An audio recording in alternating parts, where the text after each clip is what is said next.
talking to reporters about the storm that's arriving tonight. Let's listen. Two-parter here. Just wanted to clarify, you say not as much rain as what will be on the left side of the track. Hoping to get some specifics on what that could be. I know you said earlier some of the heaviest rains could be 100 to 150, so hoping you can clarify that. And yeah, also, we wouldn't be expecting 150 in Newfoundland at this stage. Okay, perfect. And my second question would be, it's being stated that Fiona will be one of the strongest storms ever felt in Atlantic Canada. Hoping you can just sort of contextualize just how big and powerful is this storm, and just how powerful is it? It's very powerful. At the present time, it's still a major hurricane, and it's only 900 kilometers away from us, and it's getting bigger. So all that momentum is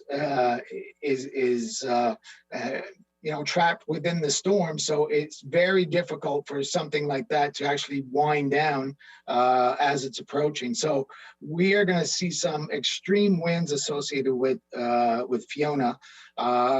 In terms of the storm size, it's certainly bigger than Juan was when Juan made landfall in 2003.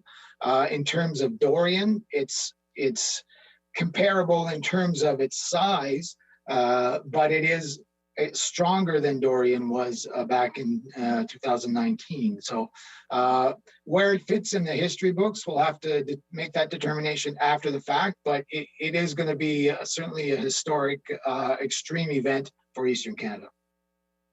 Merci, thank you. Next question, Pierre Saint-Arnaud. Please state your name and your outlet. S'il vous plaît, indiquez votre nom et les médias que vous représentez. Allez-y. Go ahead. Allez-y. Go ahead. Voilà, bonjour, Pierre Saint-Arnaud. Yes, hello, Pierre Saint-Arnaud, Presse Canadienne. So, for you, Monsieur Robichaud, we were told that Monsieur Bégin was also available, so I'd like to have the portrait of what we anticipate for the three regions that will be the most hit in Quebec. So, first of all, the Madeleine Islands, the wind quantity of rain, then Gaspésie, and then Lower Côte-Nord. So for the Madeleine Islands, okay, sorry, I thought I was on mute. For the Madeleine Islands, we are expecting to have, well, first the repercussions from the next night, so late this evening, so the conditions will worsen to become actually dangerous and horrible over the night. The worst for the Madeleine Islands is between this evening and late Saturday night, so about 24 hours more or less. And we expect winds between 100 and 160 kilometers per hour, just to give you an idea. For the impact, we're, like Bob said, the roads next to the coast, obviously the coasts that are exposed to the northerly winds, because the winds will be northern sector, will be particularly vulnerable. You can have some road. We expect some electricity shortages and problems that could last for many days. So that's why having the 72-hour kit, so 125 milliliters of rain for the Madeleine Islands, a little bit less for the eastern point of Gaspésie.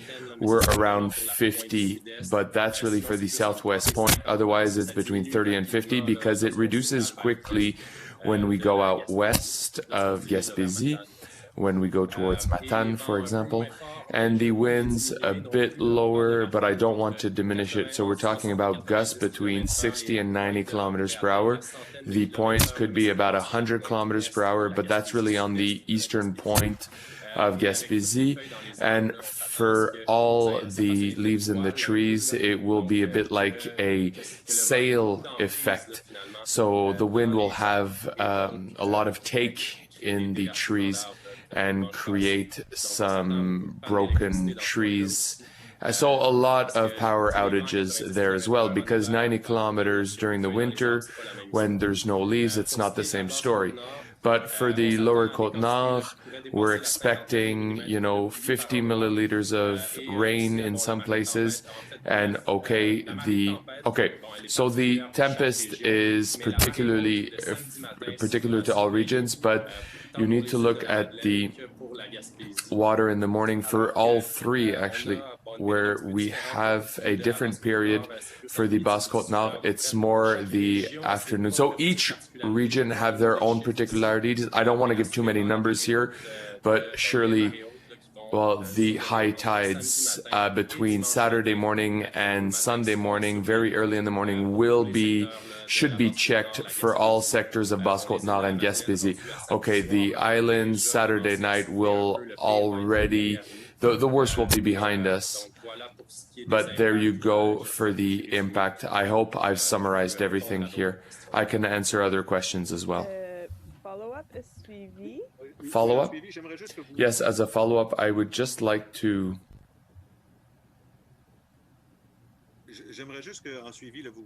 So just as a follow-up, I'd like to characterize historically this storm like Monsieur Robichaud did it.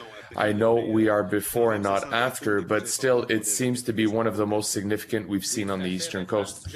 Well, yes, absolutely. And for that, maybe Bob could be a little bit more explicit than I could, but I could summarize what he said, basically. He said that Juan in 2003 was smaller, but did hit as a Category 2.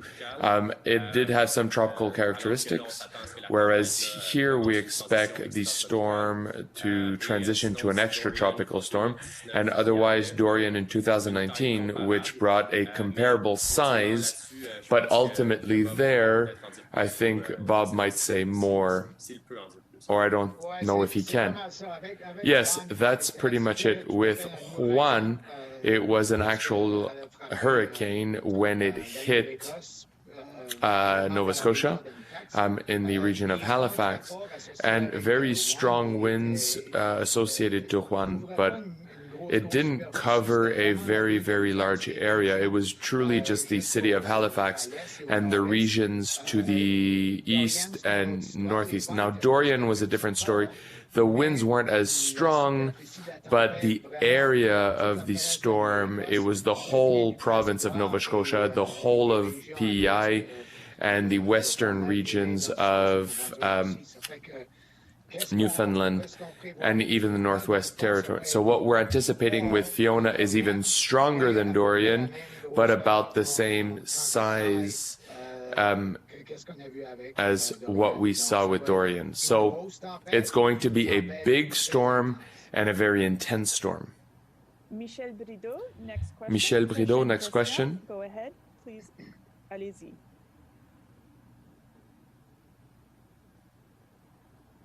Bonjour, est-ce que vous m'entendez?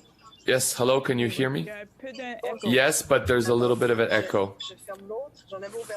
Sorry, I opened both. So, Monsieur Robichaud, can you please explain if it's a hurricane that's going to go over Cape Breton slowly? Because sometimes we say that if it goes quickly and others go slow, and here we're being told it's going to go slow and therefore do more damage. Yes, so there are two parts of that. If we have a storm that goes over quickly, and usually what we see with tropical storms is that these storms move very quickly.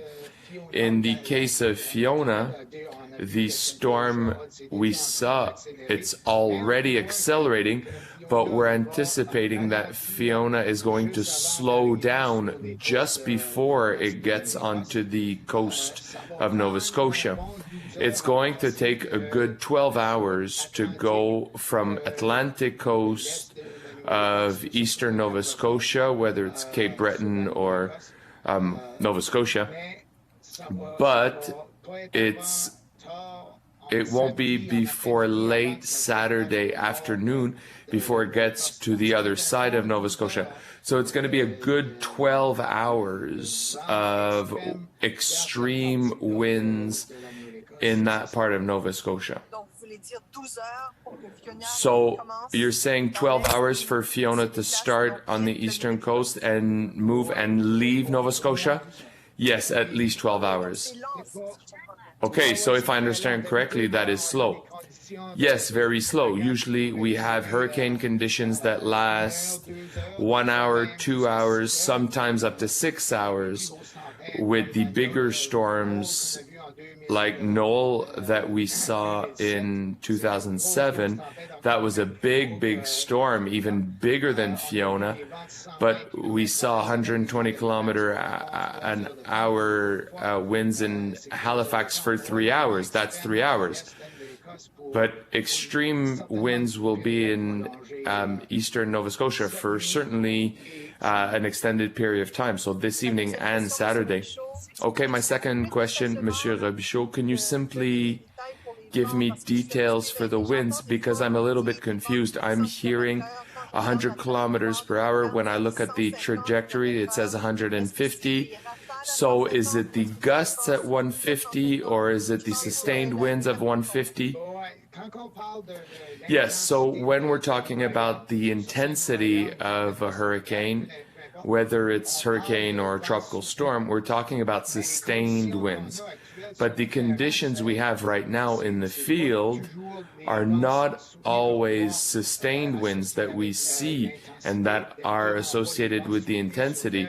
So we see sustained winds that are sometimes a bit under the intensity, but the gusts are even stronger than the intensity. So if we say 150, we'll see sustained winds that are lower than that, but we could have gusts that could be even more than that. Jean Laroche, CBC News. Okay, Jean Laroche, CBC News.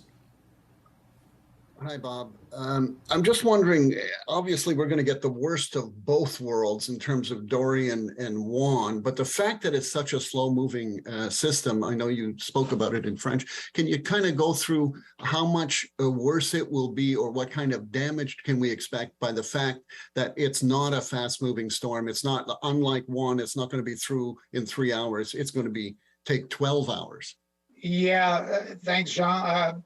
Really, what we're looking at right now is a storm that's moving northeastward at 56 kilometers per hour. It might actually accelerate a little bit more, but right as it's approaching, it should slow down. And as I mentioned in French, it might take that 12 hours to get from where it makes landfall in eastern parts of Nova Scotia to somewhere in the Gulf later on Saturday afternoon. So what we're going to see is really the impacts of the winds arrive several hours before the center of the.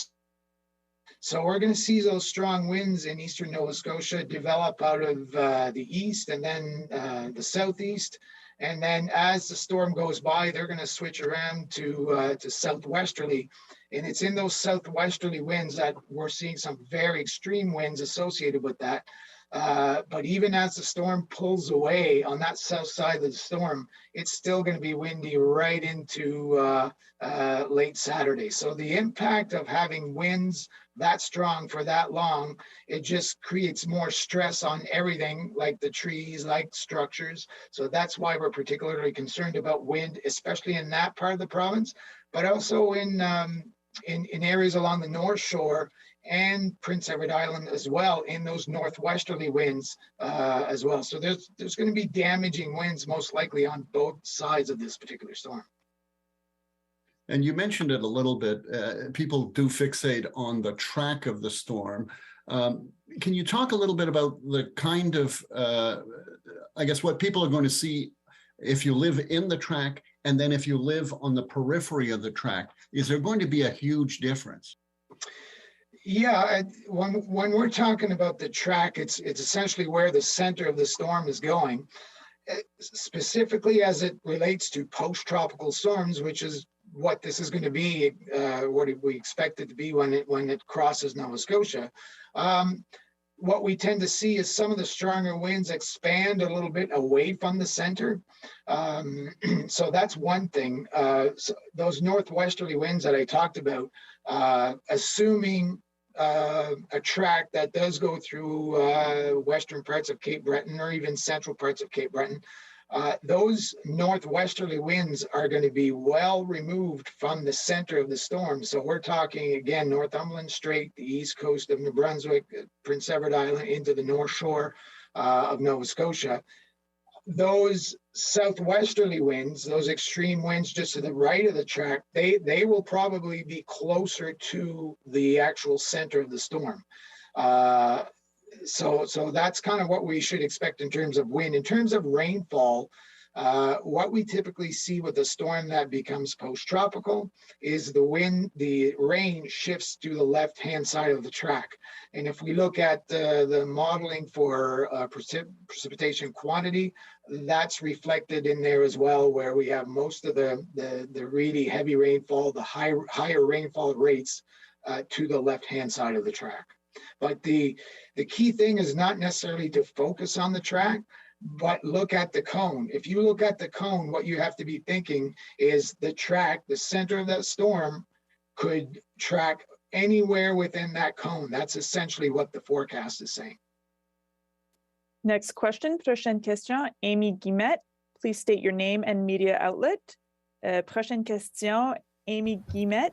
S'il vous plaît, indiquez votre nom et le média que vous représentez. Go ahead, allez-y. Bonjour, Annie Guillemette. Yes, hello, Annie Guillemette, 98.5 TVA Nouvelle.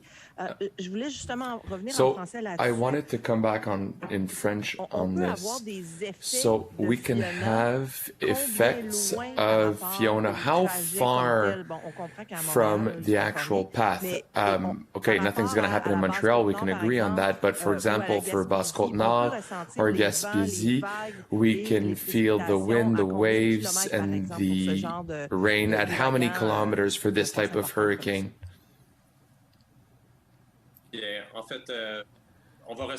Well, actually, we'll feel the winds up to the eastern end of Gaspésie, whereas the hurricane usually is going up to Basse-Côte-Nord, so it gives you an idea. I don't have exactly the kilometers, but like Bob was saying, when the storm becomes extratropical, the wind area actually gets bigger generally, and in the northeast portion of the system with the northeasterly winds, so the eastern part of the system, the winds will be felt very far from the center, which is why we expect gusts of 90 to 100 for the southwest region of Gaspésie, whereas the system is actually going more towards Basse-Côte-Nord, Blanc-Sablon, etc., if that can answer your question. Good, thank you. I won't have a follow-up. Thank you. I'm just going to add something. For example, when we look at the storm that we had in 2012, that the US had in 2012 called Sandy, Sandy was 1,000 kilometers in diameter. So that gives you an idea of how big these storms can become and what they become post-tropical. Next question. Prochaine question. Next question. Vanessa Lee, please state your name and media outlet. S'il vous plaît, indiquez votre nom et votre média.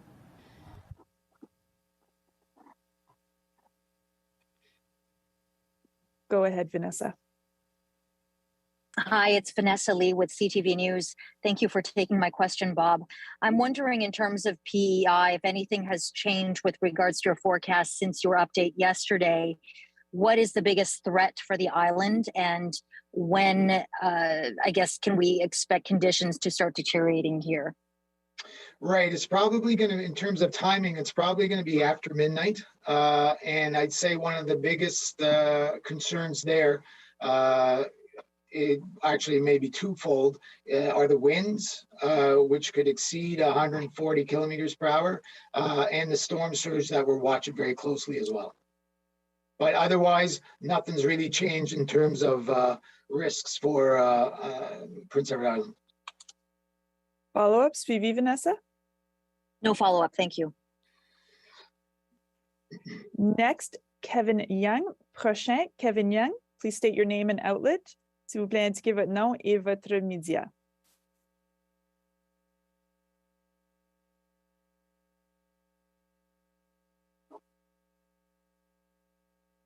Can you hear us, Kevin? Vous nous entendez? There we go. Go ahead, Kevin. Allez-y. You're muted again, Kevin. Vous êtes en muet. Trying to unmute. We there? Hello? We can hear you. Go ahead. Okay, sorry. First of all, Kevin Young with Bay of Islands Radio. First of all, Bob, thank you so much for taking the time to update and inform us on Fiona. As you can imagine, there are many fears from residents of the Humber and Bay of Islands region of Western Newfoundland concerning Fiona. So my question is, as Fiona moves up towards the St. Lawrence off the coast of Western Newfoundland, what can residents expect in the Bay of Islands region, both along the coast and deeper in towards Corner Brook and the Humber River? Well, essentially, luckily, they're probably not going to get the worst of this storm, but it is going to be fairly windy as the storm goes by, because there's still going to be a fairly strong circulation as the storm goes by. What we're expecting is the center of the storm to track very close to the coast. So we're going to be looking at some strong gusty winds that could exceed 90 kilometers per hour in that part. I haven't seen the latest updates from our Gander office to see what they're going with in terms of wind speeds. And again, rainfall, that part of the province should probably not get the extensive rainfall that we're going to get on the left-hand side of the track, fortunately. In terms of storm surge, again, our new modeling is coming in for storm surge right now. So, but it didn't look like storm surge would be necessarily a big issue there, at least at the current time. All right. And as a follow-up, can you give us a timeline in which you think we should expect to experience the effects of Fiona in this region? Yeah, it's probably going to be starting Saturday morning. So we're talking about overnight into eastern Nova Scotia. It's going to be a few hours later over there. So probably looking at Saturday morning, but it's probably going to continue Saturday into the day and even into the evening, if not overnight hours. So in around Bay of Islands area, Saturday morning, we can expect some of the effects of Fiona. Yeah. Okay, thank you. Next question. Prochaine question. Alison Chinchar, please state your name and your outlet. S'il vous plaît, indiquez votre nom et votre média.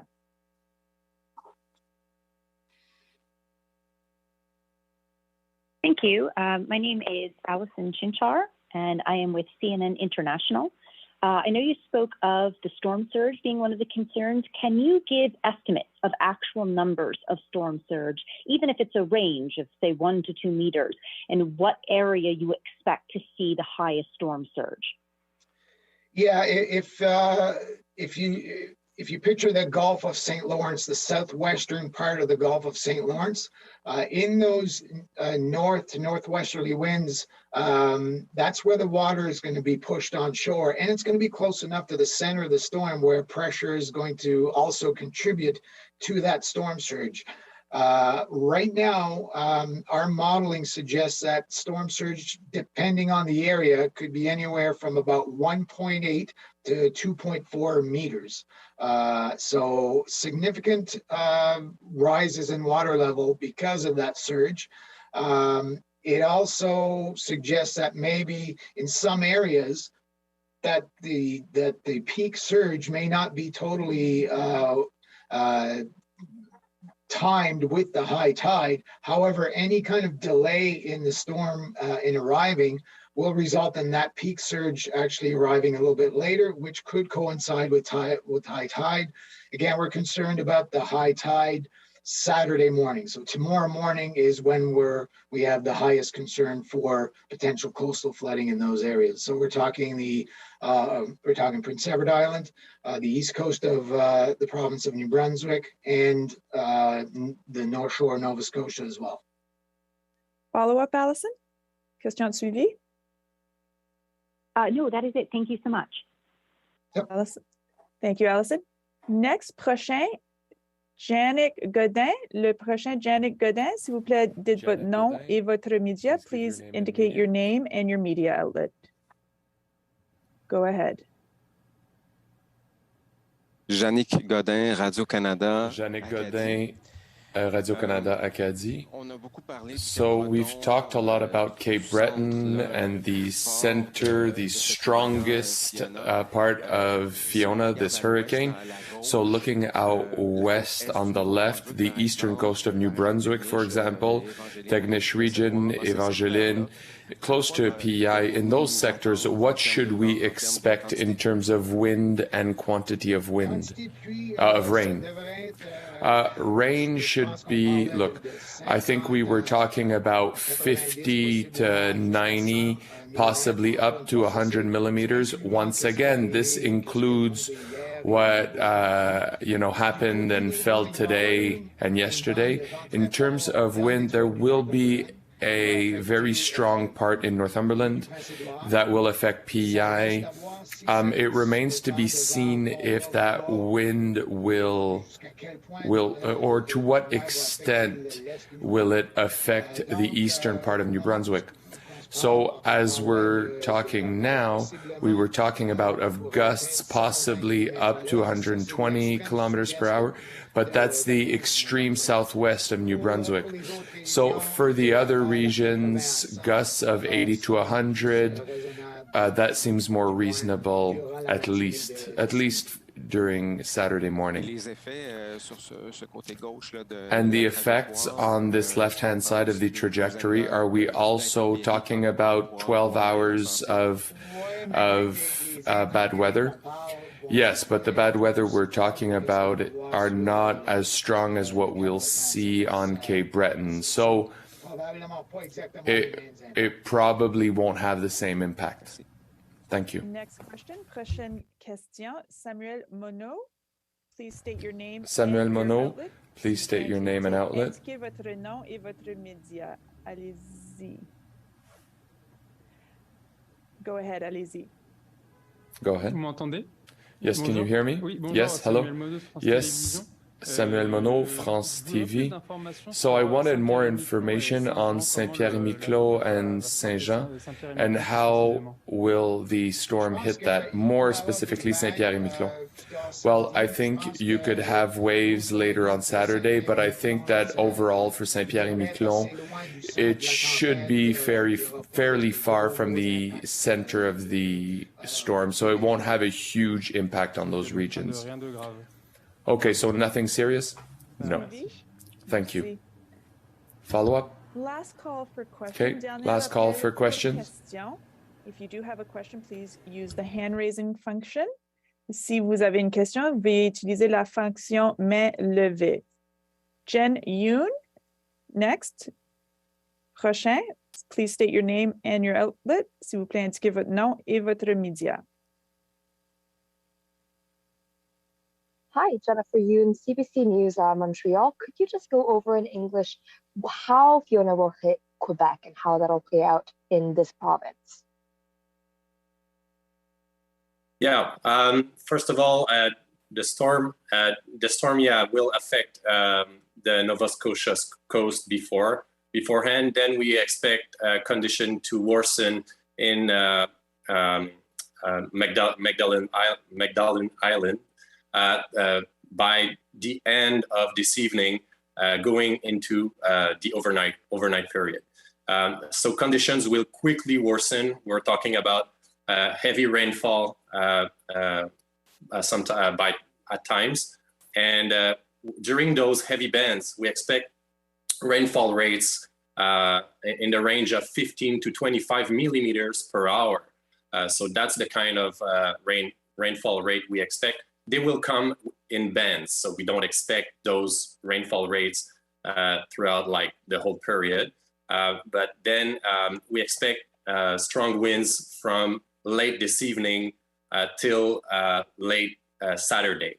Of course, the core of the strongest wind will last about 12 hours by like early tomorrow morning or late overnight till mid-afternoon. But still, the effects and of heavy rainfall and strong winds will be felt a little before and a little after. So that's why I'm talking of a period of late this evening till late evening Saturday. And for the eastern part of the Gaspésie, we're talking about like pretty much the same timing, a little later, so in the overnight hours. But then it will improve more quickly for them during Saturday, and we expect a little more impacts for the Basse-Côte-Nord, the lower North Shore of Quebec. So we expect conditions to worsen again in the overnight hours this evening, overnight towards Sunday early in the morning.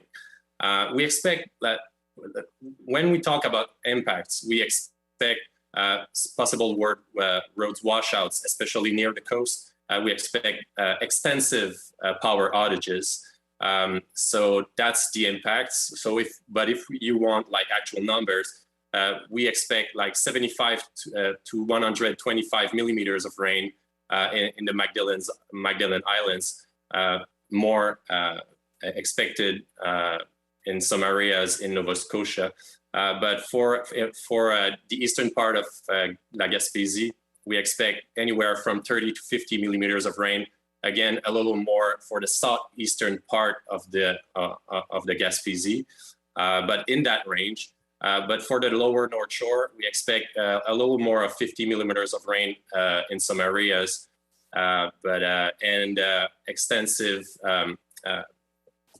the storm surge and I don't know, I'm looking for a word in English here, but like water to with the waves crashing out in Chevry. So we're concerned a little bit of the coastal areas near Chevry towards Blanc-Sablon. Saturday during like by late in the morning till mid-afternoon, and then for another period with the southwesterly winds Sunday morning. That's essentially it. I tried to summarize as best as I can, and I'm still available for follow-ups. I have a follow-up. Yes, thank you. I want to ask about coastal erosion in the Magdalen Islands. This is an island that has had concern with erosion. Do you expect this hurricane to have an impact on that aspect? If I missed the last part of your question. Do you think that this hurricane will have an impact on coastal erosion in the Magdalen Islands? Yes, of course. Essentially, the North Shore, because we expect northerly winds from northeasterly in the early part of the storm towards northwesterly winds. So anywhere along the North Shore, we expect erosions, of course, and we expect road washouts, especially for the roads near the coast. So coastal flooding, and it might wash out some roads in some areas and isolate some residents. So that's why we keep mentioning to have an emergency kit for at least 72 hours. Thank you. And last question, dernière question. S. Delattre, please state your name and the media outlet you represent. S'il vous plaît, indiquez votre nom et votre média. Go ahead. Oui, bonjour, Simon Delattre. Yes, hello, Simon Delattre, journalist for l'Acadie Nouvelle. So I'd like to know if you can maybe specify your thoughts on the southwest of New Brunswick and what do you expect in terms of events and damage for the region. For the southeast of New Brunswick, we are talking about strong winds, and extreme winds should be, because of the trajectory we have currently, the extreme winds should not get that west or as west as Moncton, but the extreme southwest could find winds of 100 kilometers an hour as gusts. The quantity of rain, we're talking about 80 and could even get close to 100 millimeters. And on the In terms of coastal flooding, it's possible, but the risk of coastal flooding are higher in southwest New Brunswick than they are in the northeast of New Brunswick. So that should be during the Saturday morning period. So tomorrow morning during high tide. Follow up? Yes. So if you could perhaps compare this to Dorian, how would you describe what we should expect? Well, with Dorian, it was fairly interesting because the digital models that we looked at for storms and for flooding in the Shediac region, for example, were not showing that the water levels were as high as they were. But the digital models that we're looking at right now are showing that the water levels could at least be comparable to what we saw with Dorian, if not even a little bit more than what we saw with Dorian, for example. Thank you very much.